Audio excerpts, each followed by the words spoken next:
Morning, I Love Ugly fam. Thanks for checking in. So welcome to the episode 1 of Ask Me Anything. So basically we get a lot of questions coming through on a weekly basis, and we thought the best way to share them, to answer these questions, is basically by sharing them to the whole audience, to give you guys as much value as we can. Also, just letting you know that anyone that's tuning in, use the code AMA at the checkout on our online store, and you can get 10% off your order, and that's also available for the next 24 hours. So yeah, I'll kind of kick this off with the first lot of questions. So thanks a lot everybody for submitting through the questions. We did get a lot through our direct messages, so we just basically filtered down which we thought were the best. So starting off with Nico_bra from Instagram. His question is, what does a creative director look for when adding people to the team? It's a good question. Thanks for that, Nico. So basically, for those that don't know, my name is Valentin. I'm the creative director and the founder of I Love Ugly. I basically started it out of my bedroom nearly a decade ago. I was basically trading out of my bedroom for a couple of years before I did take the big leap. So that's a little bit of a background on who I am. But going back to your question about what a creative director looks for when adding people to the team, I guess like first and foremost is you look for people with hunger that will actually kind of come to you, and then they'll present themselves and put themselves forward. I think what I do like first and foremost is attitude and hunger, and then after that, obviously the body of work and everything behind them is super important. But at the same time, you want people that are receptive to constructive criticism.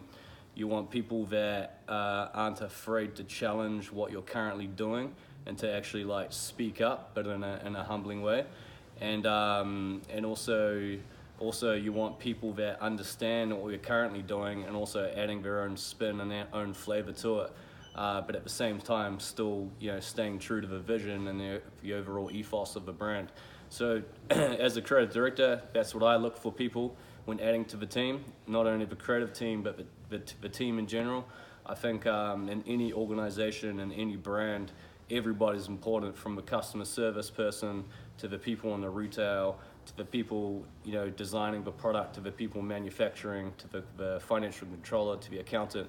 Everybody's important. So those are the key attributes which I personally look for, and which I feel have served me really well over the past few years.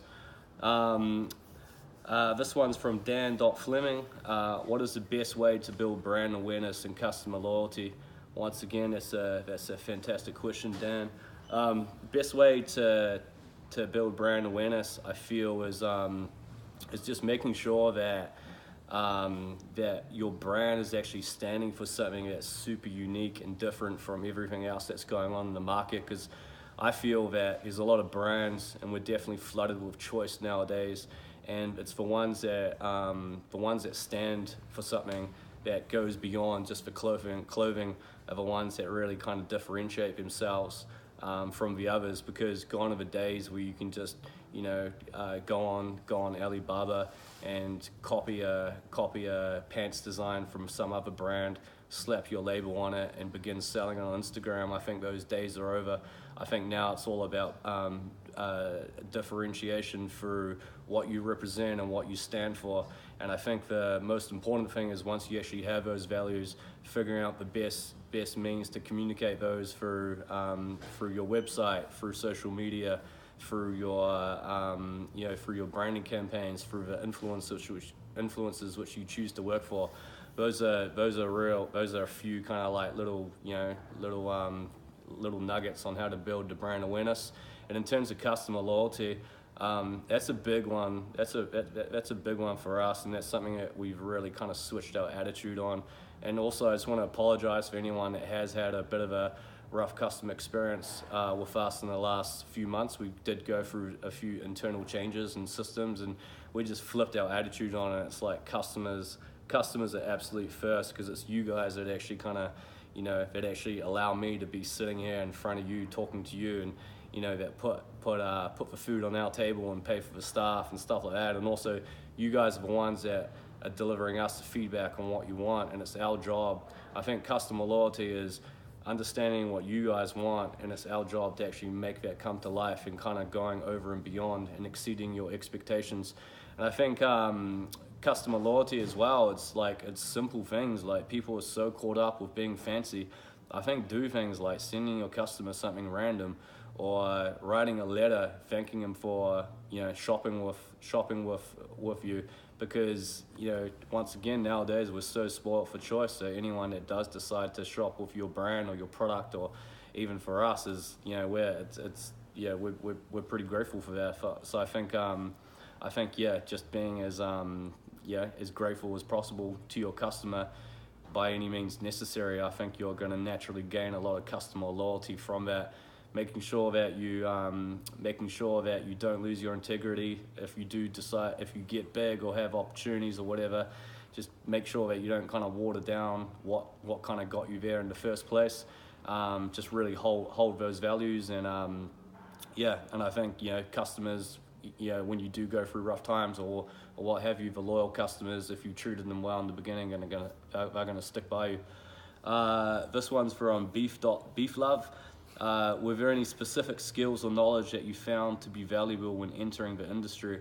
Absolutely. I also found there's a whole lot of skills that I didn't have when entering the industry, and I think that kind of goes with the job in any type of industry. And I think what skills or knowledge I needed back then are going to be much different if I was starting today. I think now, you know, starting a website and getting your brand out there, and with all the technology and automation happening right now, and the options that are available, is easier than ever, but actually being heard is harder than ever. So I think that goes back to the question before about brand awareness. It's just making sure that you actually have a value and a story which you want to tell people, and making sure that is the main thing that kind of shines through, as opposed to just like jamming transactional marketing down people's throats. But the specific skills and knowledge that I found to be valuable when entering an industry, I think really, reading as much as you can around brand, reading as much as you can about customer service and customer loyalty, knowing your numbers as well, and being with a real smart financial person that can help you do the stock management and the stock planning, and obviously making sure that when you do start to get a bit of traction, that the financial side of the business, is growing proportionally. Because I feel in the fashion industry, that's what a lot of people kind of miss. They think that designing a great product is going to it's going to solve all problems, but that couldn't be further from the truth. There's a lot of stuff where it's not sexy, and it feels like you're eating dirt and chewing glass, but you need to do it in order to have a sustainable business. So hopefully that kind of answers your question. So I think the main thing is like, write down a list of the stuff that you're good at, the skills that you're good at, and then write down a list of the skills that you think you need, and then just make sure that when you do proceed or start, making sure that you are covering the stuff that you do need, because no doubt that will be those few things may be the stuff that kind of bites you in the ass later on. This one's from Ben Seven Rainey. It says, over the years, you guys have had standout prints from collections that the fans have gone mad over. Having all these ideas and phases that feel an essential part of ILU's heritage on your books. What's the process for deciding when old successes should be put to rest to keep moving design-wise, or when to re-explore your past work? That's a great question. I think it's a bit of a catch-22. Sometimes you can rest on your laurels and go and continue to repeat the old successes to the point where it gets kind of dry and people are sick of it. So I think it's a combination of going back to your old successes, adding a new flavor, a new spin on it, possibly running a bunch of like little experiments or iterations to those successes, and then seeing what sticks. But even for us, we've gone back now to work that we've done in 2012 and started to kind of like bring it back out and add like a fresh flavor to it. And that's mainly because we've been listening to our customers have been asking for it. So we're beginning to like re-explore all that old work which we did, and adding like a new 2018 flavor on it. So so I think it's just like, running a whole bunch of experiments. Don't rest on your laurels. Don't just do the same old stuff because it's easy and you know it works, because everything that is good will eventually come to an end, and you got to constantly be innovating, slowly innovating. And at the same time, if something does work really well, just keep it going, but don't be reliant on it. The most dangerous thing to do in any business, or especially in this business, is to have a one-legged stool. So your whole business is reliant on one type of strategy or one account or one product, and as soon as that account or product or strategy falls over, then you no longer have a business. So it's important to make sure you've got a 3, 4, 5-legged stool. So if one knocks over, you still got the support of the others. NZ Mograph, will you ever do Sunnies again? Yes, absolutely. We're actually in the middle of doing a eyewear collection with Bailey Nelson from Australia, which is pretty exciting. We've actually just received the final pre-production samples yesterday, which will be due to drop around February next year, and are looking pretty amazing. Huge improvement on the ones which we have done previously. James Scott 167, how long into the journey did ILU become a job for you and not a hobby? Was there a moment where you could start paying yourself for the work you put into the brand? I think for that is, as I said, when I first started, I was doing this for a couple years before I actually took the leap. And I kind of had this little formula in my head that as soon as I could, from Isle of Ugly, as soon as I could pay myself half of what I was getting in my salary from working the previous job, then I was ready to take that leap, because I figured that the additional hours which I had to work on the brand and the company would basically make up for what I was getting paid in my salary job. So I think it's always going to be a scary one. It's always going to be a tough one, taking that leap. But you just got to ask yourself, 20 years from now, are you going to regret not taking that risk? People are so caught up with being paralyzed in fear from not taking a risk because of financial reasons, or this reason or that reason, or what other people's opinions. But you just got to do it. Obviously, you got to do it smartly. You don't want to do it prematurely. But I think it's important that if you are starting to get traction, and maybe a good rule of thumb is if you're earning half of what you're earning in your job, it's possibly a good opportunity or good time to just fully take that leap. So was there a moment when I could start paying myself for the work I put in the brand? To be honest, I didn't really pay myself much for a while. Everything I had was put back into the business, and I just had enough to feed myself and stuff like that. But you gotta eat the dust for a while, and there's a few fortunate businesses or people or tech companies out there where they hit the jackpot straight away, but that's an anomaly. And I think it'd be foolish to think that what you're doing, you could start to just be having abundance of money straight away. Good things take time. It's all about persistence and doing the grind work, and constantly putting in the hard yards. This one's from Kurt Bingham. Do you schedule everything, including rest? I guess once you get to a level, you have to become a lot more strategic in your time and your use, and what calls you can take and which meetings you can take, and then also making sure that you're scheduling in a lot of time for thinking time, and actually getting away from the madness and being able to kind of look at it more from a kind of upper level, from a holistic point of view.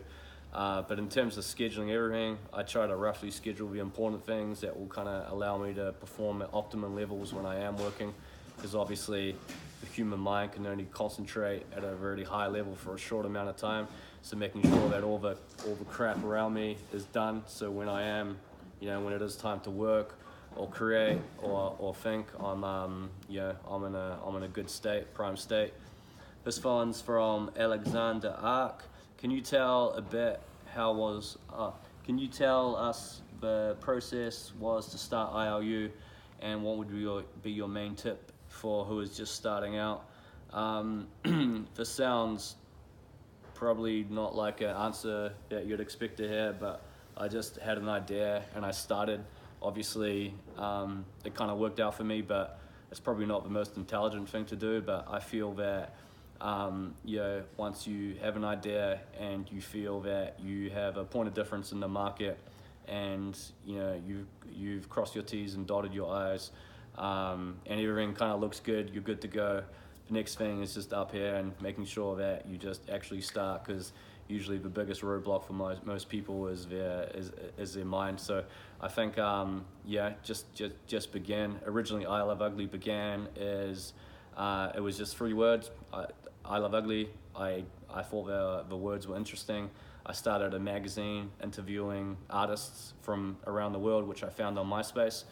And from there, I figured it wasn't a very viable business, getting into the magazine business. I had a bunch of artwork and design, which I had floating around. I decided to put that on T-shirts. I decided to name that I Love Ugly. And then I just began from there. I made sure that I was spreading it to my networks, my friends, and family. And then from there, it kind of grew. I got feedback on what people liked. I listened to the feedback. I made the changes, and I just began. So don't procrastinate. Begin, and just make sure that you do have somewhat of a plan before you begin. Don't go on there aimless. Don't go on there blind. And then you should be pretty good. And if anything doesn't work out, just change course. If that doesn't work, change course and keep changing course and seeking out information and advice until you start to get those little breakthroughs. Most people most successes that we see today, it didn't work for them from the get-go. They just kept cracking along. They kept cracking along and trying a bunch of things, and eventually they got that kind of breakthrough that they needed. This one's from Hayden Gray. It's a 2-part question. Number 1, is UK Europe still a target market for ILU, or is a more obvious success and traction in the US, Asia, and Australasia, meaning that those will continue to be the main focus of marketing? So great question, Hayden. UK Europe, obviously, still very on the cards. We're still very influenced by the European market and the UK market, and the way it's just the aesthetic. For me personally, I spent a lot of time in the early days in Amsterdam and Belgium and around those ways, just to kind of just to kind of see that had a huge impact on my aesthetic. And so I think for that, it is a target market. Obviously, there's a few things that a few kind of hurdles we need to get through in terms of like, say, distribution and whatnot. But I think I think for us going forward, it's going to be no less of a focus than the US is to us. And then number 2, how much do you think ILU has changed as a brand 5 years from? How much do you think ILU will change as a brand 5 years from now? It's really interesting. I think we're going to become more mature, more developed.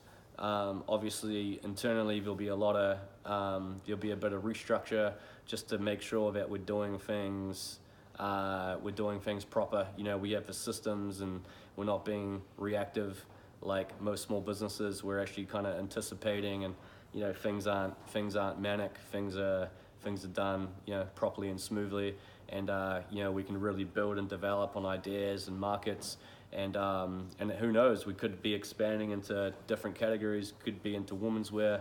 We could be going into eyewear a lot deeply. We could become a content company. It could be I Love Ugly TV. To be honest, I'm not a huge believer in 5, 10, 20-year plans, which probably sounds a little bit, a lot of people probably don't agree with that, but the world's changing so fast, and the landscape's moving so quickly. It's all about what's happening in the next 3 months, 6 months, and 12 months, and then making sure that I'm focusing on the business I'm in today, and I'm also thinking about the business which we need to be in. And more often than not, that's anything beyond 12 months. It's just probably going to confuse you, and it's probably going to confuse the team and the brand as well. So next 5 years, I can't say exactly, but I'm pretty sure it's going to be quite different to what it is now. And yeah, I think it's great. So I think for now, yeah, it's a handful of questions. Once again, we appreciate everybody that tuned in, that submitted the questions. We want to do these probably fortnightly. So this is episode 1. As I mentioned in the beginning of the episode, use the discount code AMA at the checkout and you can receive 10% off your next order. This will be available for the next 24 hours. And yeah, once again, appreciate the love, appreciate the support, and we'll catch you guys next time.